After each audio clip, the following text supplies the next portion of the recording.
Hello everyone, welcome back to my channel ओज डहलिया मंक्शन फैन फिक्शन। अगर आपको मेरी नॉवेल्स पसंद आती हैं तो प्लीज़ मेरे चैनल को लाइक शेयर एंड सब्सक्राइब कर दीजिएगा और कमेंट करना तो बिल्कुल भी मत भूलिएगा। तो चलिए अपने नॉवल को शुरू करते हैं, जिसका नाम है the destroyer life of darkness, chapter 11, part 1, यीलिंग।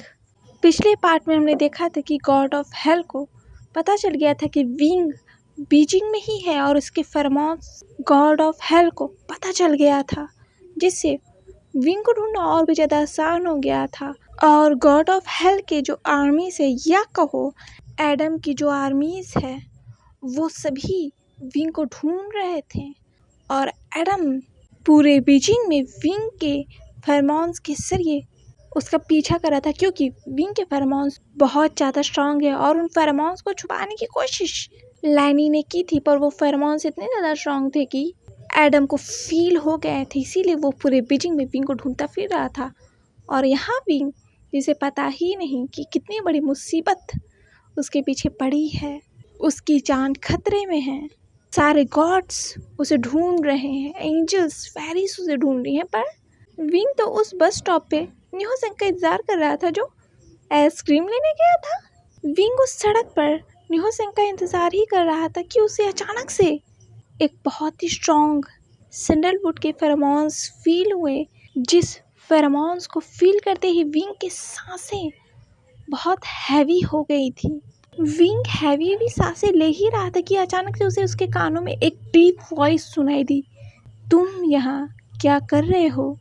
इस आवाज़ को सुनते ही विंग झटके से पीछे मुड़ा और उसने वही गोल्डन आइज देखी जो आंखें उसे देख रही थी। विंग इन आइज को देखकर डर गया तो उसने कहा, विंग पीछे जाने लगा, पर विंग के पैर लड़खड़ा गए और वो गिरने ही वाला था कि वांग जी ने विंग के उसी हाथ को पकड़ा जिस हाथ में विंग हमेशा ब्रेसलेट पहनता था, पर आज विंग ने उस ब्रेसलेट को नहीं पहना हुआ था, जो शायद विंग की सबसे बड़ी गलती थी। वांग जी ने उसी हाथ को विंग के थाम लिया था। जैसे ही वांग जी ने उस हाथ को विंग के थामा, उसी वक्त आसमान जो पूरी तरह काला हो गया था, वो आसमान धीरे धीरे साफ होने लगा था। आसमान में से काले बादल हटने लगे थे और सूरज की रोशनी धीरे धीरे जमीन पर पड़ने लगी थी।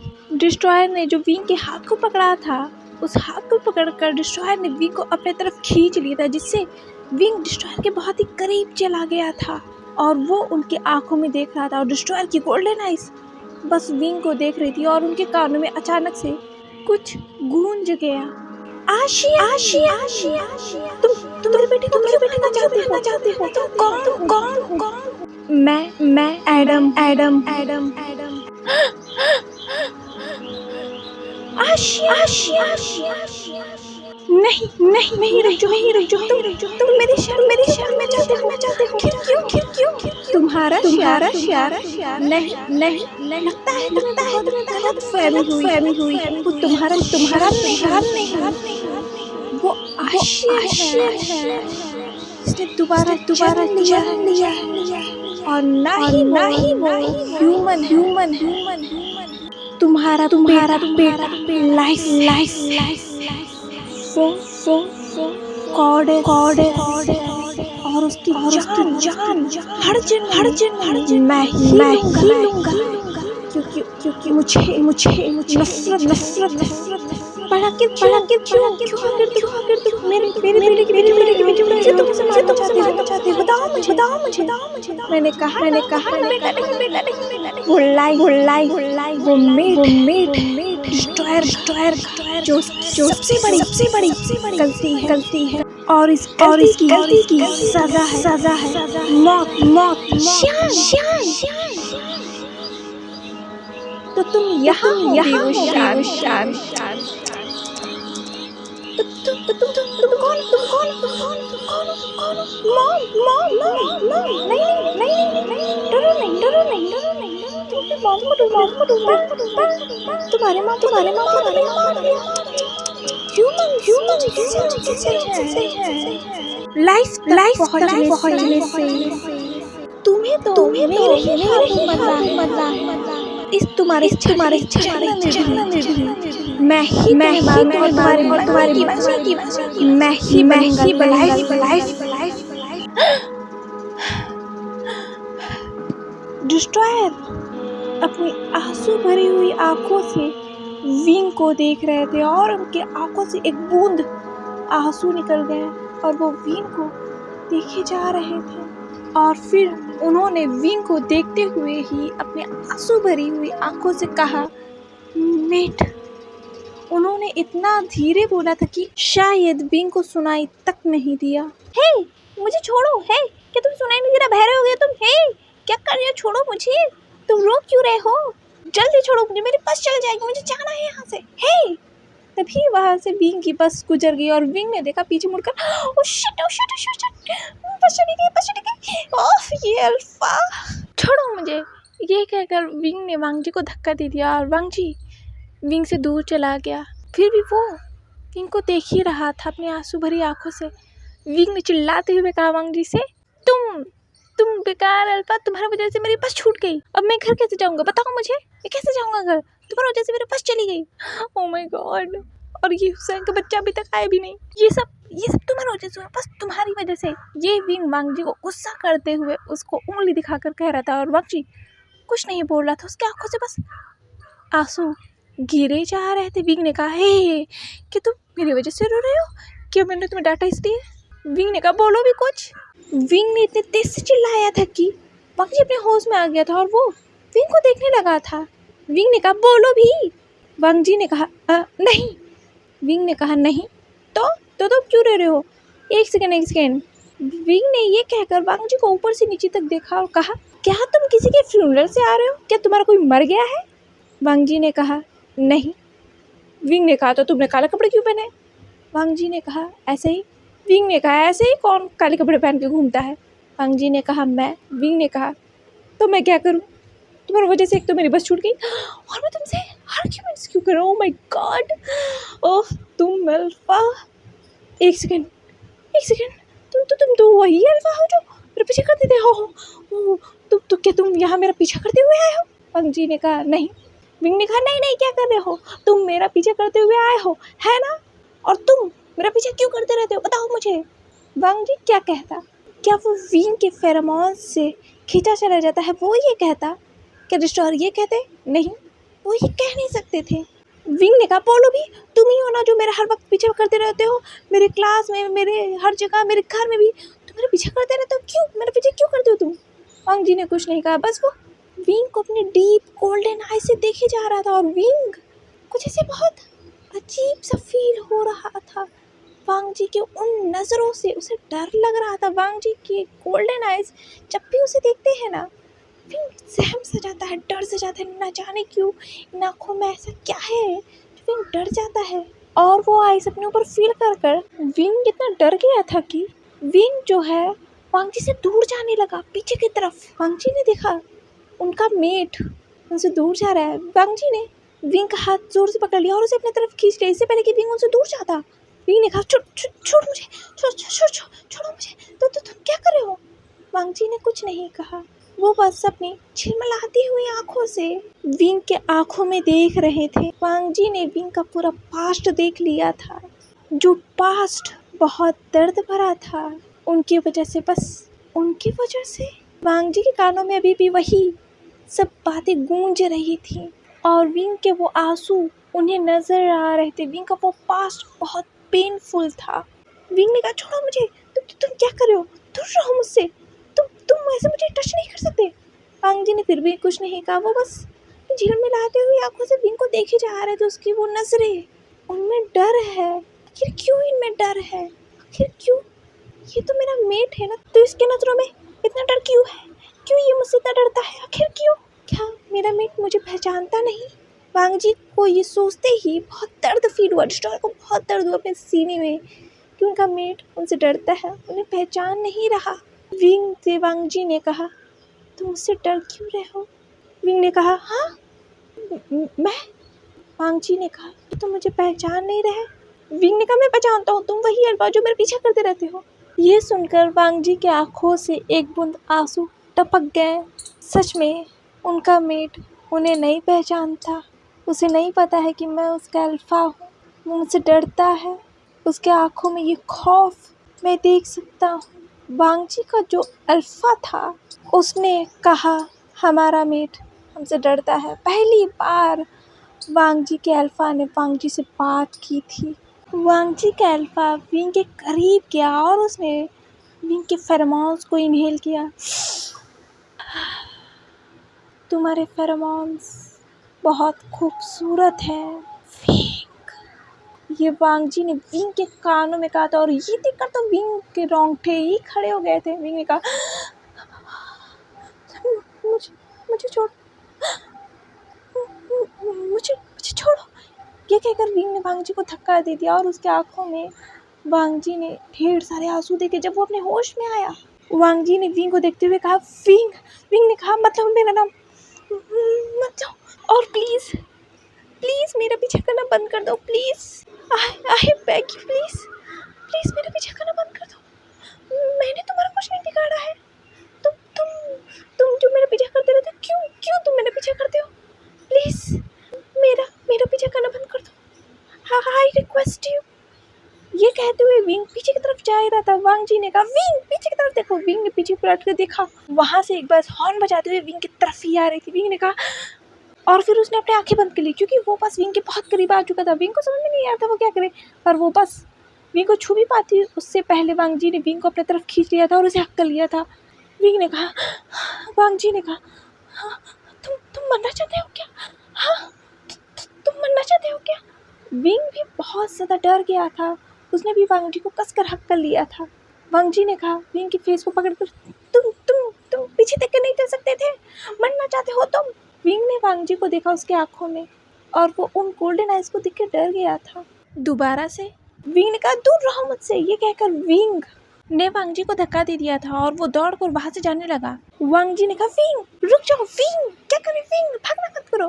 वांग जी विंग के पीछे जाने लगा। तभी विंग एक कार के सामने हो गया। उस कार वाले ने कहा है मरना चाहते हो क्या? देख के नहीं चल सकते, ग्रीन लाइट जल रही है। विंग ने कहा सॉरी। ये कह के विंग ने पीछे की तरफ देखा तो वांग जी उसकी तरफ ही आ रहा था और ये देखकर विंग और भी तेज उस सड़क पर चलती फिरती सड़क पर दौड़ गया था। वांग जी वहीं रुक गया। वो जानता है विंग उससे भाग रहा है, वो उससे डरता है। अगर वांग जी और उसके करीब गया तो विंग और भी ज़्यादा डर जाएगा और वो विंग को डराना नहीं चाहता। विंग वांग जी से डरता है। हाँ वो डरता है, क्यों ना डरे आखिर। उसे हमेशा लगता है कि कोई उसका हमेशा पीछा करता है, उसे हर वक्त देखते रहता है और उसके सोते वक्त उसके करीब चला जाता है और उसके कमरे में भी उसे वो दिखाई देता है। तो उस पर्सन से, उस अनजान पर्सन से उसे तो डर लगेगा ही। वही डर विंग को लग रहा था वांग जी से। जब भी विंग वांग जी की गोल्डन आइज देखता है वो डर जाता है क्योंकि वांग जी की गोल्डन आइज उसे हमेशा ही अनकंफर्टेबल फील कराती हैं। उसे डर लगता है, उसे ऐसा लगता है जैसे वांग जी की गोल्डन आइज विंग के अंदर झांक रही हैं और हर वक्त विंग को ऐसा लगता है कि वही गोल्डन आइज उसे देख रही है। इस वजह से विंग डर जाता है वांग जी को देखकर। वही डर उसे अभी भी फील हो रहा था जब वो इस सड़क से भाग रहा है उस रेस्टोरेंट की तरफ जिस रेस्टोरेंट में निहो सेंग गया है। वांग जी उस सड़क पर बीचों बीच रुक गया था, पर वांग जी की जो कोट में जो बटरफ्लाई थी वो उड़कर विंग के पीछे जाने लगी और वांग जी ने ये देखा और वो शॉक हो गया। वो विंग का पीछा कर रही थी। जैसे जैसे विंग भाग रहा था वो बटरफ्लाई विंग का पीछा कर रही थी, वो ब्लू बटरफ्लाई। और जब विंग उस सड़क के दूसरे पार पहुंच गया तो विंग हाँफने लगा था। उसने पीछे पलट कर देखा तो वांग जी वहाँ नहीं था, पर हाँ वांग जी वहीं था। वो छुप कर विंग को देख रहे थे उस बिल्डिंग से खड़े होकर जिस बिल्डिंग के आगे विंग है। पर विंग को पता ही नहीं कि वांग जी भी उसे देख रहा है। उसे लग रहा है कि हाँ वांग जी उसे देख रहा है, पर वांग जी उसे कहीं दिख ही नहीं रहा था। विंग देख भी कैसे सकता था, डिस्ट्रॉयर ने खुद को हाइड जो किया था और वो बटरफ्लाई विंग के ऊपर उड़ रही थी और विंग इधर उधर देख रहा था। उसे लग रहा था वांग जी है यहाँ, पर उसे दिखाई नहीं दे रहा था। फिर उसे लगा उसके ऊपर कुछ है। विंग ने ऊपर सिर करके देखा तो वहाँ एक बटरफ्लाई उसके ऊपर उड़ रही थी जो कि ब्लू कलर की थी। विंग उस बटरफ्लाई को देखकर शॉक हो गया था। विंग ने कहा वाह ब्लू बटरफ्लाई। ये कहकर विंग ने उस बटरफ्लाई की तरफ अपने हाथ बढ़ाए। विंग उस बटरफ्लाई को छूने ही वाला था कि वांग जी ये देखकर डर गया था। उसने कहा नहीं। इससे पहले वांग जी कुछ कर भी पाता, उससे पहले ही वो बटरफ्लाई विंग के हाथ में आकर बैठ गई थी और विंग उस बटरफ्लाई को देख रहा था। उसने कहा वाह कितनी खूबसूरत बटरफ्लाई है, क्या ब्लू कलर के बटरफ्लाई भी होते हैं? वांग जी ये देखकर शॉक कि ये कैसे हो सकता है। विंग को कुछ नहीं हुआ। ये ब्लू बटरफ्लाई कोई ऐसी वैसी आम बटरफ्लाई नहीं है, ये बटरफ्लाई डिस्ट्रॉयर की बटरफ्लाई है। इस बटरफ्लाई को आज तक जिसने भी छुआ है वो मर गया है, कोई भी जिंदा नहीं रहा है। या ये बटरफ्लाई जिसके ऊपर भी उड़ के बैठी है वो इंसान उसी वक्त राख में बदल जाता है, उसका अस्तित्व ही खत्म हो जाता है इस दुनिया से। पर विंग को कुछ क्यों नहीं हुआ? विंग ने तो उस बटरफ्लाई को छुआ है और वो बटरफ्लाई विंग के साथ खेल रही है, उसके आसपास उड़ रही है और विंग हंस रहा है उस बटरफ्लाई को देखकर। वांग जी शॉक है कि ये कैसे हो सकता है। जिस बटरफ्लाई को छूते ही इंसान राख में बदल जाता है, वो बटरफ्लाई विंग के साथ खेल रही है। ये पहली बार हुआ है जो ये बटरफ्लाई किसी के साथ प्ले कर रही है। ये कोई आम बात नहीं और वही डिस्ट्रॉयर समझ नहीं पा रहे थे, पर वो विंग के हंसते हुए चेहरे को देख रहे थे जिसे उन्हें बहुत सुकून मिल रहा था। उसी वक्त न्यूसेंग ने कहा, विंग तुम यहाँ क्या कर रहे हो? विंग पीछे मुड़ा और उसने देखा न्यूसेंग के हाथों में 2 आइसक्रीम थे। नहीं 3 आइसक्रीम हैं। विंग ने कहा, हुसैन। जैसे ही विंग ने ये कहा वो बटरफ्लाई उड़कर विंग के हाथों से विंग के चेहरे के सामने आ गई। विंग ने कहा, हे। जैसे वो बटरफ्लाई विंग का अटेंशन गेन करना चाहती थी, विंग ने उस बटरफ्लाई को अपने हाथों पर लिया और कहा, हे। न्यूसेंग ने कहा, विंग ये ब्लू बटरफ्लाई है, क्या ब्लू बटरफ्लाई भी होते हैं? विंग ने कहा, पता नहीं, होते ही होंगे तभी तो ये है। न्यूसेंग ने कहा, विंग ये लो तुम्हारे आइसक्रीम। विंग ने कहा, ओके एक सेकेंड। विंग ने अपने हाथ को ऊपर उठाया और उस बटरफ्लाई के ऊपर फूंक मारा, कहा, जा यहाँ से। और वो बटरफ्लाई उड़ गई और फिर विंग ने उस आइसक्रीम को ले लिया। उसने कहा, हुसैन तुम क्यों 3 आइसक्रीम लेकर आए हो? न्यूसेंग ने कहा, ये मुझे फ्री में मिली है। विंग ने कहा, फ्री में? न्यूसेंग ने कहा, मेरे इस क्यूट से चेहरे को देखकर उस आइसक्रीम ओनर ने मुझे 3 आइसक्रीम दिए। विंग ने कहा, ये तीनों फ्री है? न्यूसेंग ने कहा, नहीं ये बस एक ही फ्री है। विंग ने कहा, अच्छा इसी वजह से तुम्हें लेट हो गया ना, कि तुम उस आइसक्रीम के ओनर से फ्लर्ट कर रहे थे? न्यूसेंग ने कहा, नहीं, उस आइसक्रीम के ओनर ने कहा कि मैं उसके भाई की तरह लगता हूँ, इसी वजह से उसने मुझे फ्री में दिया, और पता है उसने मुझसे पैसे भी नहीं लिए। विंग ने कहा, वाह हुसैन। न्यूसेंग ने कहा, वैसे मेरी इतनी अच्छी किस्मत का जो कोई मुझसे फ्लर्ट करे। वैसे भी तुम्हारे भाई बहनों की वजह से कोई भी हमारे पास नहीं आता। मुझसे कोई डेट करेगा, मेरा वो दिन कब आएंगे, मेरे अच्छे दिन कब आएंगे जब कोई अल्फा मुझे डेट ले प्रपोज करेगा। विंग ने कहा, कोई बात नहीं हुसैन, जल्दी ही वो समय आएगा और तुम्हें कोई अल्फा ज़रूर प्रपोज करेगा जो तुमसे बहुत प्यार करता होगा। न्यूसेंग ने कहा, सच्ची? विंग ने कहा, हूँ। न्यूसेंग ने कहा, विंग हमारी बस कब आएगी? विंग ने कहा, शिट, हमारी बस चली गई हुसैन। न्यूसेंग ने कहा, क्या हमारी बस चली गई? अब हम घर कैसे जाएंगे? विंग तुमने मुझे बताया नहीं। विंग ने कहा, ये मेरी गलती नहीं है, वो उस अल्फा। फिर विंग ने उस सड़क के उस पार देखा जहाँ वांग जी नहीं था। वो अल्फा कहाँ गया? विंग ने ये कहा ही ताकि विंग के सामने एक लग्जरी कार आकर खड़ी हो गई और वो कार देख के विंग शॉक। उस कार में से एक ड्राइवर निकला और कहा, मास्टर आपको घर चलना चाहिए। विंग ने कहा, अंकल जॉय आप यहाँ? अंकल जॉय ने कहा, हाँ मास्टर, मैडम ने आपको घर वापस आने के लिए कहा है और मैडम गुस्से में है। विंग ने कहा, क्या मॉम को पता चल गया? हाँ अंकल जॉय यहाँ है, इसका मतलब मॉम को तो पता चल गया होगा ना। शिट। अंकल जॉय ने कहा, मास्टर हमें चलना चाहिए। विंग ने कहा, हाँ अंकल। ये कह के विंग और न्यूसेंग जो है उस कार में बैठ गए थे। न्यूसेंग ने कहा, विंग मेरे काका को पता चला ना मुझे मार डालेंगे, अगर तुम्हारे मॉम ने मेरे काका को कंप्लेन कर दी तो। विंग ने कहा, कुछ नहीं करेंगी मॉम, मैं मॉम को समझाऊंगा तो मॉम कुछ नहीं करेंगी। ये कहकर विंग ने पीछे की तरफ पलट कर देखा और शीशे से उसी जगह जहाँ वांग जी और वो कुछ देर पहले खड़े थे, वांग जी वहाँ नहीं था। विंग ने कहा, वो अल्फा। ये कहते ही विंग की आंखों के सामने वांग जी के वो गोल्डन आइज जैसे उसे नज़र आ गए। विंग ने कहा, उसकी नजरें हर वक्त मुझे क्यों देखती रहती, मुझे ऐसा क्यों लगता है? विंग तो उस कार में बैठकर वहाँ से चला गया था, पर उस विंग के साथ साथ ही वो ब्लू बटरफ्लाई विंग के साथ साथ चली गई थी। जैसे वो विंग का पीछा कर रही थी वैसे देख तो वांग जी की नज़रें भी रही थी विंग को। और यहाँ उस ग्लोब में से लैनी ने कहा, वांग जी को देखते हुए, तो डिस्ट्रॉयर आपको पता चल गया कि लाइफ आपकी मेट है। बाउसर सेरन ने उस पैलेस में आते हुए कहा। डिस्ट्रॉयर यहाँ जल्दी आएंगे। लैनी ने कहा पीछे पलटकर। लॉर्ड बाउसर सेरन, तो आप आ ही गए। बाउसर सेरन ने कहा मुझे तो आना ही था, मुझे जो डिस्ट्रॉयर से मिलना है। लैनी ने कहा मिल तो आप लाइफ से भी चुकी हैं। बाउसर सेरन ने कहा मिल तो आप भी चुकी हैं, और मुझे लगता है कि आपको तो बहुत दिन हो गए उनसे मिले हुए। क्या वो आपके पास आ नहीं रहे? लैनी ने कहा जल्दी वो आएंगे, फिर उसके बाद उन्हें अपना पास्ट भी तो जानना है। ये सुनकर बाउसर सेरन की जो स्माइल थी वो ड्रॉप हो गई। उन्होंने कहा वो पास्ट, क्या वो पास्ट जानने के बाद आपको क्या लगता है वो क्या रिएक्ट करेंगे? लैनी ने कहा उस ग्लोब में से विंग को देखते हुए, वो तो वक्त ही बताएगा, फ़िलहाल हमें डिस्ट्रॉयर का इंतज़ार है। उसी वक्त जिस कमरे में बाउसर सेरन और लैनी बैठी हुई थी वहाँ का दरवाज़ा खुल गया धड़ाम से और एक शोर की आवाज़ आई। बाउसर सेरन ने कहा डिस्ट्रॉयर आखिरकार आ ही गए, इन्हीं का तो इंतज़ार था। ये कहते हुए बाउसर सेरन ने पीछे की तरफ देखा तो वहाँ वांग जी खड़ा था और वो अपने गोल्डन आइज से लैनी और बाउसर सेरन को गुस्से में देख रहा था। आज के लिए बस इतना ही। मिलते हैं नेक्स्ट पार्ट में द डिस्ट्रॉयर के एक और पार्ट के साथ।